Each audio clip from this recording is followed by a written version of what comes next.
요한계시록은 그 세 가지 재앙 종류가 있습니다. 인재앙, 나팔재앙, 대접재앙. 이건 순서적으로 있는 게 아니고 논리적인 순서입니다. 근데 갈수록 강도가 깊어지고 농도가 깊어지죠. 나팔재앙의 뜻이 시작이 되고 있습니다. 나팔재앙은 자연에 대한 재앙입니다. 자연 파괴죠. 사고에 대한 문제들. 오늘도 자연 파괴, 지진, 쓰나미, 전쟁, 여러 가지 재앙들 굉장히 강도가 심하고 빈번해지고 있어요. 이런 재앙들을 맞이하면 사람들은 자동적으로 인간 죄를 생각을 합니다. 그리고 종말을 생각을 합니다. 재앙이 어디에서 오는 것인지, 이상현상에서 오는 것인지, 어떤 우연에서 오는 것인지는 알 수가 없어요. 그러나 한 가지 분명한 것은 비조세계에서 일어나는 모든 것들은 조물주가 되시는 하나님과 상관없이 일어나지는 않는다는 것입니다. 그리고 이것은 하나님께서 이 온 세상을 인간을 위해서 만들어놨는데 인간을 위해서 아름답게 만들어놨기 때문에 이것은 재앙이나 이런 파괴 이런 것들은 안 아름다운 거예요. 이런 것들을 통해서 인간의 삶에 대한 자세를 묻기도 하고 태도를 묻기도 하고 그러니까 인간과 무관하게 일어나지 않는다는 것입니다. 하나님 없이 일어나지 않고 인간과 무관하게 일어나지 않는 거예요. 우리는 자꾸 자연현상이다 그렇게 하면서 패널들이 나와가지고 자꾸 판이 어떠니 이상 기온이 어떠니 이런 걸 자꾸 얘기하는데 성경은 그렇게 보지 않아요. 그리고 자꾸 이런 재앙을 통해서 하나님께서 의문을 제기하는 겁니다. 왜 이런 재앙이 일어나죠? 왜 점점 끔찍해져? 잘 살게 되는데 왜 이렇게 끔찍한 일이 생기죠? 이런 질문을 하게 한다는 겁니다. 그래서 오늘 나팔 재앙은 그 재앙의 의미와 근원을 우리에게 보여주고 있습니다. 첫 번째는 이 재앙을 바라보는 시각이 굉장히 중요합니다. 오늘 본문에 보면은 여러 가지가 나오는데요. 별도 나오고 우박도 나오고 보면은 여기 보면은 여러 가지가 나와요. 또 흑암도 나오기도 하고 별이 그냥 떨어지기도 하고. 요 배경은 이제 출애굽 때 배경입니다. 다는 아니고 출애굽과 비슷한 그 재앙이 나타나고 있어요. 출애굽을 통해서 해석을 해야 됩니다. 또 하나는 뭐냐니까 재앙이라고 하는 것은 창조가 아름답게 조화가 된 것이 깨어지는 거예요. 창조가 해체가 되는 겁니다. 이 두 가지 테마를 가지고 이 재앙을 분석을 해야 됩니다. 출애굽 재앙, 그 다음에 창조물이 해체가 되는 이런 의미죠. 여러분 출애굽 재앙의 특징이 뭐냐면은 하나님께서는 자기 백성을 구원하러 왔는데 바로가 대적을 합니다.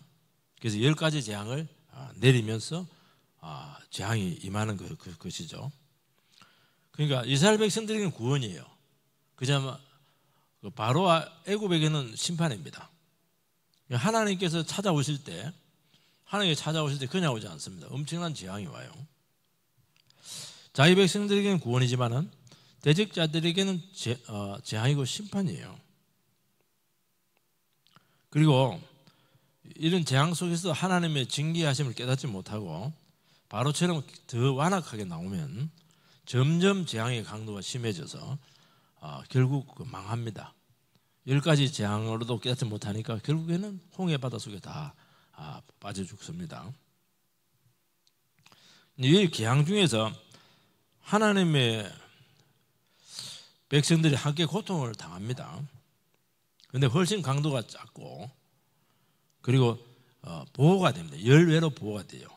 출애굽 재앙에 보면은 이스라엘 백성들에게는 햇빛이 있고 광명이 있고 애굽에는 광명이 없고 이스라엘 집에서는 보호가 되는데 애굽 집은 장자가 다 죽고 이렇게 분리가 나타나요.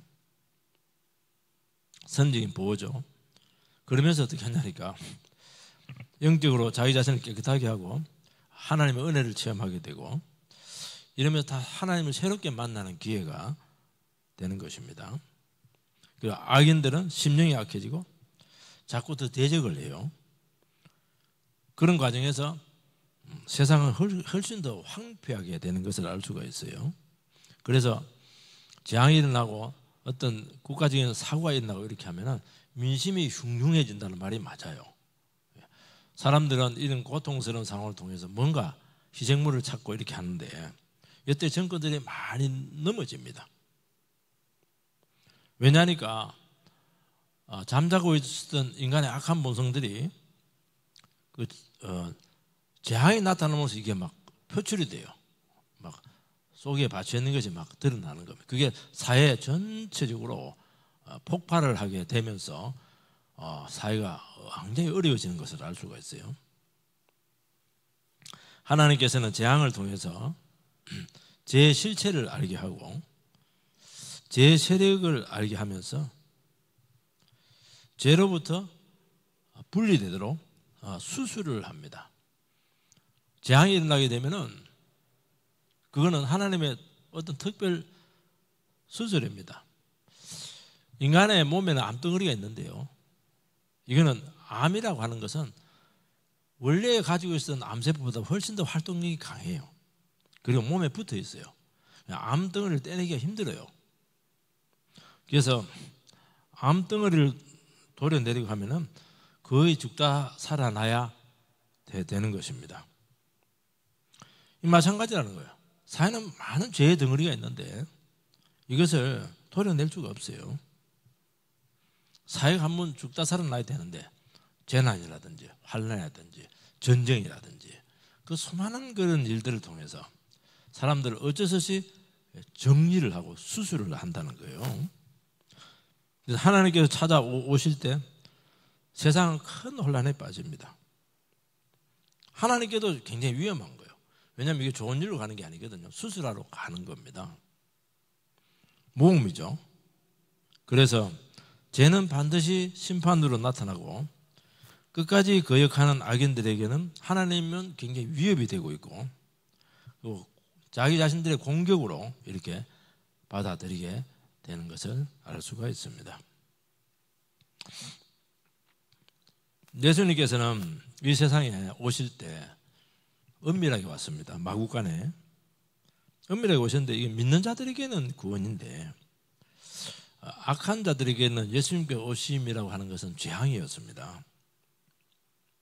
성육신이라고 하는 것은 뭐냐? 하나님께서 만드신 자기가 만든 비조 세계 속으로 자기를 제한해서 시간과 공간이라고 하는 체계 속으로 들어오신 거예요. 만드신 분인데 그 속에 들어왔어요. 이거는 엄청난 사건이죠. 그 말은 뭐냐니까 지금까지 운영되고 있었던 그 비조 세계 체계를 질서를 다시 한 번 더 바꾸어 놓겠다 하는 것이죠. 그래서 여러분들 그 구속사적으로는 성육신이라는 것이 우리의 구원을 이루는 것이다 그렇게 하는지 모르겠지만은 이 그 계시에 입각해서 보면은 첫 번째 창조가 창세기 1장입니다. 두 번째 창조가 뭐냐니까 예수님의 성육신입니다. 육신이 우리 가운데 왔다는 거예요. 재창조. 이 파괴된 이 세계를 예수님께서 육신 입고 오심으로써 다시 한 번 더 새로운 질서를 만들어 놓는다는 것이죠. 예를 들어서 죄 때문에 죽음의 질서인데 예수님께 오심으로써 그 죽음의 질서를 끝을 내고 생명의 질서로 만들어 놨잖아요. 우리 같은 경우는 우리는 생명의 질서로 만들어 놓은 거예요. 그렇지만은 그 받아들이지 않는 자들에게는 더 무서운 재앙이죠. 십자가 재앙이 그들에게 기다리고 있는 것입니다. 그래서 그분을 의지하면 보호가 되지만은 거역하면 아마 대재난입니다. 엄청난 재난으로 나타나는 것이죠. 요한계시록은 뭐냐? 육신을 입고 어린 양으로 오신 이분이 세상의 주권자라는 것을 선포해요. 반드시 어린 양이 돼야 돼요. 왜냐하면 어린 양이라고 하는 건 재물이잖아요. 인간의 근본적인 죄를 해결하기 위해서 왔다는 거예요. 이분이 천지대권을 쥐고 있다는 것입니다. 그래서 재앙과 심판이 예수님과 연결되어 있다는 거예요. 그래서 우리는 지금 우리 시대 가운데 사고가 일어나게 되고 재앙이 일어나게 될 때 그 재앙을 어떻게 봐야 되는가 하면은 육신을 입고 이 땅에 오신 주님의 그 손길을 느껴야 된다는 거예요. 주님의 숨결을 느껴야 된다는 것입니다. 이 주님 없이 절대로 일어날 수가 없다는 거예요. 하나님께서는 당신이 만든 피조세계잖아요. 여기에 스스로 굴복해서 들어오셨습니다. 그 자체가 엄청난 대혼란이죠. 세상 기초를 근본적으로 뿌리채 흔들어 놓은 사건입니다. 그래서 하나님께서 인간 세계에 오실 때 인간이 의지하던 그 근원 자체를 전부 다 흔들어 놓습니다. 하나님께서 이 세상을 만들고 나서 한 가지 말씀을 했습니다. 나 외에는 섬기지 마라. 그런데 하나님 앞에 죄를 짓는 바람에 사람들은 많은 다른 의지하는 근원들을 만들어 놨어요. 마치 애굽의 그 10가지 재앙이라고 하는 게 이게 애굽 사람들이 섬기던 신이었어요. 신을 하나씩 깨뜨리는 거예요. 10가지. 이가 무슨 신이냐? 그 신이에요. 개구리 신이에요. 개구리 배가 볼록하잖아요. 그 다산의 신을 이야기하는 거예요. 해를 왜 빛을 잃게 합니까? 그 파라오가 태양의 아들이에요. 전부 다 그 얘기를 지금 하고 있는 겁니다. 그걸 전부 다 깨뜨리잖아요. 그러니까 땅과 바다와 하늘과 그 속에 생존에 필요한 모든 것들, 이런 것들을 우리는 의지를 하고 살아가요. 근데 주님께서는 바로 이것을 혼란에 빠뜨리고 다 파괴를 한다는 것입니다. 그래서 피조세계를 의지하면서 살아가는 인생들을 심판을 하고 있는 것입니다. 여러분, 그래서 끔찍한 일들이 많이 일어나요. 그것이 신이 아니다는 겁니다. 그리고 모든 축복은 하나님께 있다는 것입니다. 축복의 근원이 하나님께 있다는 거예요. 재앙을 통해서, 여러 가지 사고를 통해서, 여러 가지 수많은 여러 가지 파괴들을 통해서 모든 축복은 하나님께로부터 온다는 것을 가르치고 있는 것입니다. 그리고 이 나팔재앙이라고 하는 것은 이 창조 세계를 해체하는 작업이라는 거예요. 그러니까 이 세계가 인간의 탐욕과 죄로 말미암아서 오염이 되었습니다. 오염이 돼서 죄가 쌓이게 된 것이죠. 하나님께서는 이 죄를 재앙으로 해체를 해서 심판을 한다는 것입니다. 청소를 이렇게 한다는 것이죠. 믿는 자들을 위해서 하나님께서 만든 세계를 해체를 하신 거예요. 왜냐하면 그래 안 하면 같이 망해요. 하나님께서 전부 다 해체를 시키는 것입니다. 그리고 죄인들에게는 회개할 수 있는 기회를 주고 있고, 하나님을 거스리면서 살아가는 것이 얼마나 두려운가 하는 것을 깨닫게 하신다는 것이죠. 이게 뭐냐니까, 이게 나팔재앙이 보여주는 자연재해에 일어나는 영적인 의미라는 것입니다. 요약을 하면 세 가지예요. 첫 번째는 뭐냐니까, 이 세상에 일어나는 모든 재앙은 육신을 입고 오신 그분과 관계가 된다는 것을 항상 기억을 해야 되는 것입니다. 그 말은 뭐냐니까, 우리에게 주위에서 일어나는 모든 세상적인 사건들과 일이라고 하는 것은 예수 안에서 이해가 되고 예수 안에서 해석이 될 수가 있어요. 여러분, 십자가에 부어진 하나님의 그 심판의 모습이 뭐예요? 세상에서 제일 큰 재앙이 뭐냐니까, 의로우신 분이 십자가 위에서 고통당하면서 거기서 엄청난 하나님의 심판의 진노가 퍼부어졌죠. 이것이 재앙의 전형적인 모습이라는 겁니다. 우리도 하나님 관계를 회복하지 않으면 그 무슨 재앙이 우리 인생 가운데 또 영혼 가운데 일어나게 된다는 것을 보여주고 있는 것입니다. 그래서 그때 이 굉장히 그 십자가 위에서 보여준 그런 엄청난 재앙의 한 표징인데요. 하나님의 자녀는 어떻게 되느냐? 세상에는 심판이 있구나. 주님 지금 진노하고 있구나. 우리의 삶을 기뻐하지 않고 있구나. 지금 한국 사회를 굉장히 흔들고 있구나. 한국 사회가 이대로 가다가는 해체될 수밖에 없겠구나. 해체되는 부분은 간단해요. 뭐 전라도 경상도 해체될 수도 있고요. 북한에서 그냥 미친 짓 하면 해체될 수 있는 것이고요. 방법은 많아서 지진지를 놔도 갈라져. 일본은 지진으로 갈라질 거야 아마. 그걸 보여준다는 것입니다. 여기서 하나님 자녀들은 더 거룩해지죠. 왜냐하니까 하나님 앞에 서야 되거든요. 그리고 보호를 체험을 합니다. 그리고 이 재앙을 통해서 세상의 실체를 보여주고 있습니다. 하나님의 진노를 느끼고 있고 그러면서 세상과 분리됩니다. 그러지 않으면요 하나님 백성들도요 세상 사람은 똑같아요. 내가 발 디디고 있는 이 땅이 영원할 줄 알았더니만 이 땅도 영원하지가 않네. 지진 나니까 아무것도 아니네. 그렇게 우리는 내가 디디고 있는 이 땅이 영원할 걸 생각하는데 이게 해체되는 거예요. 하늘은 요한계시에서 그냥 두루마리처럼 멍석처럼 말려서 사라진다고 얘기했잖아요. 바다도 없어져요. 땅도 이게 우리가 디디고 있는 땅이 이게 영원하지가 않아요. 이거. 그 부동산 아무리 투자해봐도 안 된다는 거예요. 쉽게 말해서 우리식으로 표현하면은 쉽게 이야기하면은 그래서 세상에서 떠나야 되겠다. 분리해야 되겠다. 하게 된다는 것입니다. 그런데 하나님과 무관하게 살아가는 영혼들에게는 이건 주님의 무슨 선전포고와 같습니다. 그러면서 지금이라도 항복하면은 살게 될 것이요. 바로처럼 끝까지 완악하게 대항하면은 온갖 재앙과 진노와 고통을 맛본 쓴맛을 본 후에 마지막에 심판받게 된다 하는 것을 보여주는 것이 나팔 재앙, 자연 재앙에 보여주는 영적인 의미라는 거예요. 두 번째는 뭐냐니까 재앙은 인간 재앙과 밀접한 거예요. 첫 번째는 육신 입으신 예수님하고 연계해서 해석을 해야 되고 두 번째는 제약하고 뗄래야 뗄 수가 없어요. 여러분 제약이 심해지고 제약이 어느 일정한 한도를 넘게 되면은 더 많은 재앙과 고통이 따른다는 것입니다.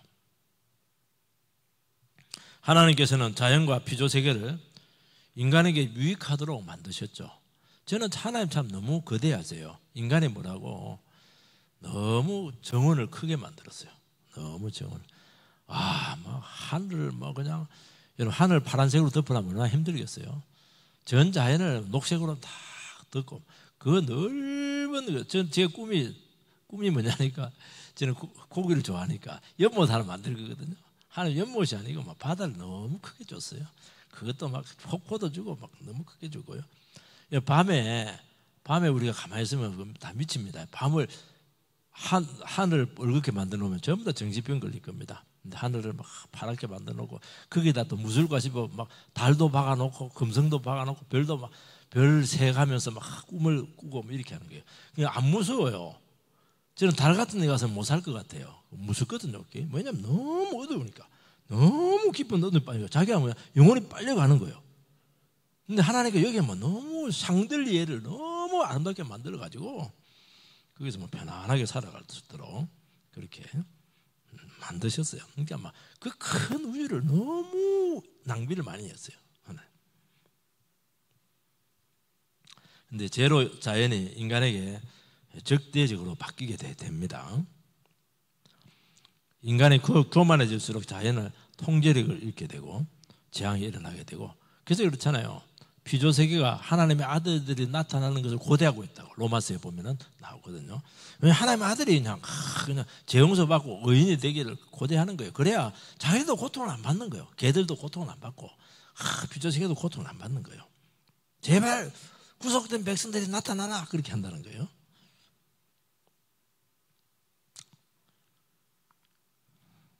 그래서 주님을 의지하고 겸손할 때 재앙이 피해가고 제지가 되고 자연이 우리에게 다시 한 번 더 보호의 장막으로 회복이 된다는 것입니다. 세 번째는 뭐냐니까 재앙은 마지막 심판은 아닙니다. 여기 보면 3분의 1 돼 있어요. 3분의 1만 피해를 본다는 겁니다. 그거는 하나님께서 다 완파를 하는 것은 아니고 기회를 주고 있는 것입니다. 그런데 이 기회가 계속되지는 않습니다.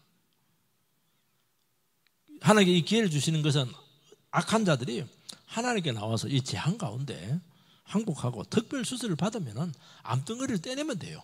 암덩어리를 떼내면 삽니다. 암덩어리를. 크게 두 번째는 4가지 나팔 재앙이 나옵니다. 원래 7가지 재앙인데요, 4가지가 먼저 나옵니다. 그리고 나서 독수리 예언이 나오고, 그리고 나서 이제 뒤에 2-3가지가 나오는데요, 4가지는 자연이지만 인간과 아주 밀접한 그런 환경 재앙을 이야기하는 것입니다. 첫 번째는 피 섞인 우박과 불이 땅에 떨어진다는 것입니다. 그렇게 하니까 풀과 수풀을 태웁니다. 7절 말씀을 같이 읽읍시다. 7절 시작. 첫째 천사가 나팔을 부니 피 섞인 우박과 불이 나와서 땅에 쏟아지매 땅의 3분의 1이 타버리고 수목의 3분의 1도 타버리고 각종 푸른 풀도 타 버렸더라. 피가 섞인 우박과 불이 등장하는데, 이 불은 용암들, 화산과 관계가 깊습니다. 그러니까 우박과 불로 수목과 수풀이 사라집니다. 이 수목과 풀은 인간 생존에 아주 기초가 되는 것입니다. 육신 생명뿐만 아니고 정서적인 생존도 아주 필수적입니다. 여러분, 만약에 우리 사회가 그 풀이 없으면은 여러분 못 삽니다. 사막 같은 데 못 살아요. 그 풀이 녹색이잖아요. 녹색을 보색이라고 이야기하는 겁니다. 녹색으로 전부 다 물들여 놨죠. 또 그것도 지겨울까 싶어가지고 가을에는 단풍색으로 이렇게 또 물들이고, 이게 정서적으로도 굉장히 생존에 중요한 거예요. 그 산소를 공급하잖아요. 양식을 공급을 하잖아요. 토양을 비옥하게 만들거든요. 여러분, 자연 치유가요 굉장히 효과가 놀랍습니다. 제가 서울에 살면서 한 번씩 캠프를 하러 산에 갈 때가 있거든요. 그렇게 몸이 안 좋은데 그냥 떠나가지고 산에 딱 들어가서 한 2-3일 딱 지나면 막 전부 다 몸이 나아졌어요. 희한하더라고. 난 몰랐거든요. 근데 아니더라고. 이 자연 치유가 굉장히, 요즘 뭐 피톤 치든가 뭐 그럴 거 있는데 무슨 나무에서 뭐 막 나온다 이렇게 하기도 하는데, 자연은 치유가 놀랍습니다. 그래서 아토피, 기관지 이런 것들 다 치유가 돼요.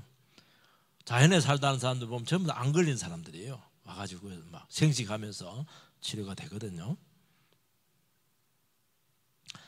그런데 숯불과 풀이 사라지면 자연순환이 깨지게 되고 사막화가 이루어지게 돼요. 지금 고비 사막이 굉장히 확대가 많아지다 보면 황사가 막 더 심해지고 있어요. 우리나라 가서 아무리 나무 심어도 잘 안 돼, 이게. 아마존과 인도네시아는 벌목을 너무 많이 했어요. 벌목을 하고 나면 또 이 불이 붙어요. 화재로. 이게 복원력을 잃어버렸다고 그래요. 이 아마존 같은 경우에는 지구의 흡파라고 그렇게 하거든요. 흡파가 지금 석회질화가 된 거예요. 굉장히 안 좋은 거예요, 지금 이게. 우리나라는 지금 온난화가 지금 문제입니다. 우리나라는 아열대화 되었어요. 얼마 전에 보니까 제주도는 28도라고 그러더라고요. 아니 뭐 11월 달에 10월 말에 무슨 28도가 된 적은 우리나라 생기고 나서는 없었다고 그래요. 그리고 지금 막 동해에 보니까 참치가 잡혀가지고 막 쾌트 때문에 참치 잡으면 전부 다 그 비싼 거.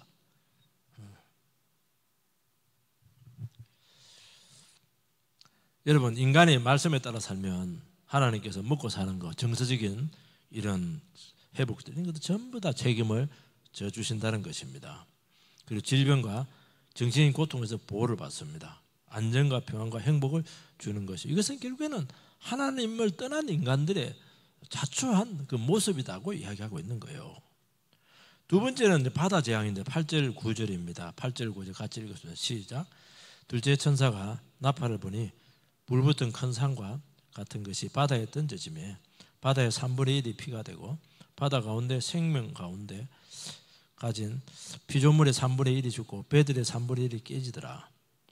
이 보니까 특별한 표현이 나오는데요. 불붙은 큰 산인데 이게 화산이죠. 화산 활동, 활화산입니다. 뭐 화산도 아니더라도 바다 재앙이 또 나와요. 이게 막 불에 바다에 떨어져 버려요. 이게 바다 재앙도 아주 심각하죠. 태평양 어느 지역은 보니까 유튜브를 보니까 한반도보다 더 많은 그 지역이 쓰레기로, 전 세계에 모인 쓰레기로 그거 다 몰렸다고 그래요. 한반도보다 너무 높아서 치울 수가 없대요. 바다에서 메탄가스가 올라와서 그 메탄가스가 오르면 이게 뭐 물길이 좀 달라진다고 그래요. 그래서 배가 뭐 그대로 그냥 빠진다고 그렇게 합니다. 핵 폐기물은 아무도 몰라요. 우리 동해에 지금 러시아가 얼마나 갖다 놨는지, 우리나라도 어떻게 하고 있는지 아무도 몰라요. 핵 폐기물. 황해는 서해는 지금 중국이 어디다 갖다 파는지 아무도 몰라요. 지금 바다가 점점 생명력을 잃어가고 있죠. 탐욕스러운 개발로 여러 가지 바다 재앙이 일어나고 있고, 지금 뭡니까 호주 같은데 뭐 산호초가 점점 없어지고 바다의 사막화가 지금 진행되고 있습니다. 이런 바다와 배는 무역의 생명줄인데 그 시스템이 망가지고 있습니다. 예레미야서 51장 25절 말씀을 띄워주시기 바랍니다. 예레미야서 같이 읽읍시다. 시작. 여호와의 말씀이니라. 온 세계를 멸하는 멸망의 사나 보라, 나는 내 원수라. 나의 손을 내 위에 펴서 너를 바위 위에서 굴리고 너로 불탄 산이 되게 할 것이니라. 여기 나오는 거예요. 여기 보면 불 붙는 큰 산이 뭐냐? 이 산이 뭐냐? 바벨론으로 나오는 거예요. 바벨론 세력이에요. 그러니까 여러분 성경에서 바벨론은 세속주의의 총화입니다. 바벨탑. 바벨론이라는 나라가 원래는 바벨이라고 하는 바벨탑 사건에서 나온 거예요. 바벨탑 사건이 뭐냐니까 하나님을 몰아내고 우리가 신의 위치 경지까지 올라가자. 그게 바벨탑 사건이에요. 인본주의의 총화죠. 총화. 바벨론이라고 하는 나라는 하나님을 철저히 배제해서 인간에 의해서 위대성을 드러내기 위해서 만든 것이 이 바벨론이죠. 그게 뭐냐면 오늘날 만모니즘이에요. 만모니즘. 하나님 빠지고 은혜는 빠지고 돈으로 하겠다. 그건 만모니즘이잖아요.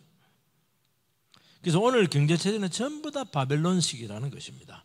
경제 블록을 형성하기도 하고 무한 경쟁 시대, 이게 전부 다 바벨론식이에요. 자원의 무기화가 지금 얼마나 가속화되는지 몰라요. 히토리에 있는 것도 전부 다 지금 무기화하고 있고 자원 전쟁이 끊이지 않고 있습니다. 한국 교회 후퇴는 결국에는 바로 이 문제죠. 물질주의, 상업주의 때문입니다. 우리나라는 이제 삼면이 바다고 도치의 위험이 도사리고 있습니다. 우리나라는 자꾸 지금 대륙이라고 그러는데 우리나라는 대륙이 아닙니다. 우리나라는 섬나라예요. 왜냐하면 북한이 막혔기 때문에 우리나라는 육지로 갈 수 있는 게 하나도 없어요. 우리나라를 섬으로 생각해야 돼요. 지금. 그러니까 굉장히 어디 도망갈 데도 없어요. 우리나라는. 전쟁하면 못 갑니다. 뭐 바다에 빠져 죽든지. 도망갈 데가 없어요. 지금. 북핵이 기다리고 있죠. 지금 뭐 중국이라든지 우리나라 원자력이 막 일본도 마찬가지고 말이에요. 지진으로도 요즘은 안전하지 않습니다. 성도가 이 재앙을 막을 수가 있다고 말씀하고 있습니다. 죄를 두고 기도하고 주 뜻대로 살아라고 우리에게 권면하고 있는 것입니다. 세 번째는 샘이나 물 건너는 오염이 대됐습니다. 10절 11절 말씀을 같이 읽겠습니다. 시작. 셋째 천사가 나팔을 부니 횃불같이 타는 큰 별이 하늘에서 떨어져 강들의 3분의 1과 여러 물샘이 떨어지니 이 별의 이름은 쓴쑥이라. 물의 3분의 1이 쓴쑥이 되매 그 물이 쓴물이 되므로 많은 사람이 죽더라. 횃불같이 타는 큰 별이 지금 등장을 합니다. 이거는 이제 되게 뭐라고 하냐, 타락한 천사, 이단의 출현, 악한 지도의 출현, 이렇게 많이 해석을 하는데 근거가 있어요. 그러니까 쉽게 말해서 이 땅을 심판하기 위해서 하나님께서 우주를 움직이고 있습니다. 우주를 움직이니까 그냥 이단이 출현하겠고 악한 이런 세력들이 막 등장하는 것입니다. 이 성경에서 이 별은 고난을 상징을 해요. 그래서 신약 성경에 보면 그 제자들이 가가지고 전도를 하니까 예수님께 뭐냐니까 별이 하늘에서 번쩍 하더니만 이 편에서 동쪽에서 서편으로 떨어지더라. 그 얘기를 하고 있죠. 공중의 권세 잡은 자의 세력이 땅에 떨어져요. 복음을 전하면 마귀의 공중 권세 잡은 자의 마귀의 세력이 땅에 떨어진다는 거예요. 심판의 날을 예고하죠. 그러니까 이 본문의 별이라고 하는 것은 하나님의 심판을 상징을 하고 있어요. 심판을 상징하는데 하나님의 심판을 사용하는 어떤 자연계의 도구를 이야기하는 것입니다. 강물이 또 물샘이 오염이 돼요. 이것도 전부 다 매개물입니다. 여러분 강물이 오염됐죠. 샘물을 지금 구할 데가 없어요. 오염되었어요. 그 전부 다 뭡니까? 하나님의 심판의 도구라는 거예요. 물이 지금 더러워졌어요. 그래서 마실 수가 없게 되었습니다. 요즘 뭐 집에 정수기 없는 사람이 있습니까? 다 정수기 있어요. 그리고 우리 어릴 때만 해도 물을 사 먹는다는 것은 상상을 못했습니다. 근데 지금 휘발유보다 물이 더 비싼 걸로 알고 있어요. 이 폐수와 지하수가 다 오염이 되고 지금 세계는 전부 다 물 전쟁 중입니다. 이 큰 별의 이름이 나오는데 쑥인데 쑥은 얘기할 때는 뭐냐니까 쓴 거, 쓴 독성을 가지고 있는 것입니다. 비애와 슬픔과 멸망을 상징을 해요. 이 별이라고 하는 거예요. 별의 이름이 쓴 쑥이니까 이 재앙을 가지고 심판을 가져오는 이 별이 세상에 비애를 가져오고 슬픔을 가져오고 쓴맛을 가져다 주고 멸망을 가지고 온다는 것입니다. 이 자크엘리를 하는 그 프랑스의 아주 유명한 변정학자가 있어요. 근데 글이 좀 어려워요. 근데 굉장히 이 사람의 통찰력이 뛰어나요. 이 선숙을 어떻게 해석을 했냐니까 이성과 정의를 어리석음으로 대치하는 강귀와 창난의 성리다. 그러니까 이 사회가 정상적으로 돌아가려면 법이라든지 상식이나 이성이나 정의 이런 것들이 정상적으로 운행을 해야 돼요. 그런데 이 사회가 미쳐버렸어요. 광기를 부리기 시작하면서 막 혼란이 나면서 창난 정세에 일어나게 되고 모든 정의와 이런 것들 불의와 불공정과 이런 거에서 사회가 대혼란에 빠지는 것이다. 이렇게 해석을 했는데 아주 뛰어난 통찰력입니다. 확실히 뛰어나요, 사람은. 그걸 그대로 우리 사회에 적용할 수가 있어요. 우리나라 지금 집단 광기에 거의 완전히 빠진 건 아닌데 제가 봤을 때는 거의 유사하게 가고 있어요, 지금. 이성이 어디에 있어요? 옛날에는 법정에서 부르고 이러면 순종했거든요. 아무도 안 순종을 안 해요. 위에서 순종을 안 하니까 이제부터 아무도 순종을 안 할 거예요. 이제 아무리 죄에서도 자기가 없다 하면 없는 거예요. 이게 좋은 줄 아세요, 이게? 이게 미치는 겁니다, 이게. 정의가 어디에 있어요, 이게? 이제 힘센 사람들이 막 전부 다 칼자루를 휘둘게 될 텐데 재산 지키기 쉽지 않을걸요, 여러분들. 다 빼앗아갈지 몰라요. 법만 만들면 되니까. 힘으로 만들면 되는 거예요. 아무리 뭐 하나도 소용없어요. 얼마나 기도가 많이 필요한지 몰라요. 이슈만 터지면은 불안전한 사회 때문에 휘발성이 너무 강해요. 그래서 사회 전체가 이성을 잃어버려요. 그 대혼란에 빠지게 되고 휘청거리는 겁니다. 그 사회 전체가 폭삭 무너지는 거예요. 시스템이 망가지는 거예요. 독일이 얼마나 합리적인 사람이에요. 인간 믿으면 안 돼요. 얼마나 예술이 철학이 뛰어났어요. 철학 아무것도 아니에요, 그거. 미친놈 하나 나타나가지고 히틀러 나타나가지고 기독교 그 국기가 뭐예요? 기독교 십자가인데 그걸 반대로 꺾어놨잖아요. 불교랑 반대쪽으로 꺾어놨잖아요. 기독교를 꺾어놨어요. 하나님을 꺾어놓은 거예요, 쉽게 말해서. 십자가를 꺾어놨잖아요. 미친 거죠, 이거. 그래서 2차 대전이 일어나고 어마어마한 사람들을 죽였잖아요. 광기예요, 광기. 집단 광기예요. 그게 지금 어디 나타나냐? 축구 보면 나타나요. 야, 이런 사람들 축구 보니까 막 진짜 미친 사람 같아. 홀리건 이래가지고 막 떼죽음 당하고 이렇게 하는데요. 여기 보면 많은 사람이 죽더라. 이게 떼죽음 당하는 거예요. 쉽게 말해 떼죽음. 많은 사람이 죽었습니다. 내전, 인종차별, 종교 갈등 지금도 막 이루어지고 있거든요. 여러분, 우리가 왜 존재합니까? 성도가 왜 존재하고 교회가 왜 존재하느냐는 것을 묻고 있는 거예요.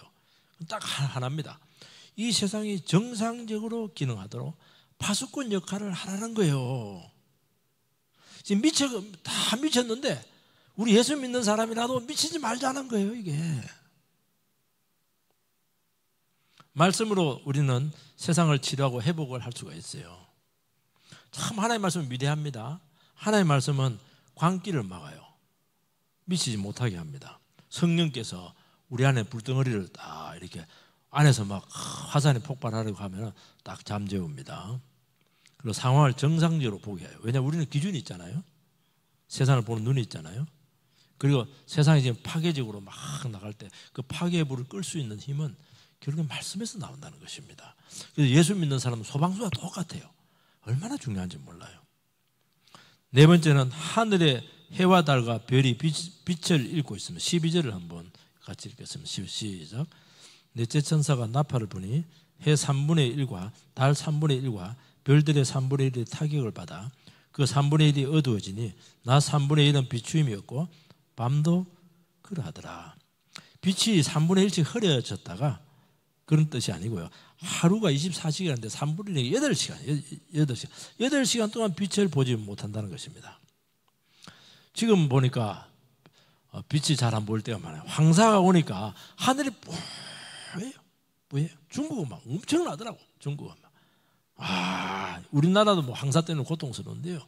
베이징 이런 데는 막 거의 암흑천지입니다. 얼마나 두려워요. 이게 공포스럽죠. 패닉에 빠져서 자살하거나 절망하는 사람 너무 많은 거예요. 이게. 여러분, 지금은 어둠이 지배하는 세상이 되었습니다. 무질서와 심판과 지옥을 사람들이 막 경험하고 있습니다. 그러니까 시대가 너무 어두워진 거예요. 우리식으로 표현을 하면은. 그러면 길은 하나밖에 없습니다. 어두운 세상을 밝히는 것은 진리의 빛밖에 없거든요. 참 감사한 것은 뭐냐니까 세상이 어두우면 어두울수록 빛은 훨씬 더 강렬합니다. 여러분 시골에서 안 살아봤죠? 우리는 가로등이 켜져 있으니까 후레쉬 크고 이런 것들 스마트폰에 있는 거 후레쉬가 있잖아요. 그게 크지가 않는데요. 시골에 가면 시골은요 너무너무 어두워요. 화장실 갈 때 보면 막 했는데 막 흩어질 때가 참 많거든요. 근데 막 스마트폰 그거 그 후레쉬 말고 스마트폰 그거만 화면 딱 켜도 막 환해집니다. 어두울수록 이게 빛은 선명하거든요. 그러니까 우리가 너무 중요한 거예요. 우리는 빛을 갖고 있잖아요. 진리의 빛을 가지고 있거든요. 우리는 내면의 빛이 있잖아요. 그래서 세상이 어두우면 사람들은 자꾸 자멸합니다. 그리고 세상은 빛이 없기 때문에 자꾸 속에서 어둠의 소리가 들려요. 절망의 소리가 자꾸 들릴 수밖에 없어요. 그런데 우리 예수 믿는 사람들 안에 생명의 빛이 있기 때문에 아무리 바깥이 어둡고 힘들더라도요 안에서 자꾸 사는 소리가 들려요. 살 소망이 생긴다는 말이 그 말이거든요. 우리 안에 빛이 있기 때문에 그렇게 하는 거예요. 그래서 요한복음에 너희들의 생명의 빛이 있다는 말이 맞아요. 우리 속에는 전부 다 생명의 빛이 있어요. 그래서 믿는 자에게 이 빛이 비치면서 살 소망이 생긴다는 거예요. 지금까지 네 가지 나팔 재앙은 환경과 기후와 생태계의 문제를 다루었습니다. 이건 너무 피부적으로 우리에게 지금 가깝게 느껴지고 있습니다. 그런데 이것을 방치하면 대재앙이라는 것을 이야기하는 것입니다. 우리는 아이고 세상이 지금 망할 세상 저렇게 경험할 거 아닙니다. 우리 사회가 지금 정상적인 정의의 시스템이 무너지고 있는 거죠. 아이고 저거 안 되겠다. 586 저것들 막 안 되겠다. 저것들 저것들 죽어야 끝나지 뭐. 그렇게 할 게 아니고 기도 많이 해야 됩니다. 기도 많이 해야 돼. 제가 586 아닙니까? 여러분 환경보다 하나님께서는 하나님의 백성들을 보호하고 구원하기를 원하세요. 음식도 오염됐고 물도 오염됐고 정말 이 세상에 완전한 지대가 없어요. 우리도 어쩔 수 없이 이 재앙에 노출될 수밖에 없습니다. 그런다고 해서 안 먹고 살 수 있어요? 믿음으로 먹어야 돼요. 중국제네. 김치 중국제 대부분 식당 가면 중국제일 텐데 안 먹을 수 있어요? 먹어야죠. 맥주 보니까 5종을 막 싸고 이랬던데 우리는 술을 안 먹으니까 다행인 것 같아요. 기도하고 믿음으로 살아갈 수밖에 없어요. 여러분 재앙은 불과 많은 연관을 가지고 있습니다. 불은 죄에 대한 진노의 심판입니다. 산불도 있잖아요. 내면의 불도 있잖아요. 불은 태웁니다. 우리 마음을 태우는 거예요. 태우고 있어요. 성도와 교회가 이 역할을 감당해야 될 줄 믿습니다. 빛의 상실은 어둠이 승리하고 있는 거예요. 어둠에서 사탄과 악이 기승을 부리고 있습니다. 그래서 우리 교회와 성도는 진리를 밝혀서 어둠을 몰아내고 밝고 투명한 사회를 회복해야 된다. 그렇게 말씀하고, 아무리 어렵고 힘들더라도 하늘 위로와 소망 가운데 우리가 이 어려운 이 시대를 잘 이겨내게 되기를 주의 이름으로 축복합니다. 기도하겠습니다.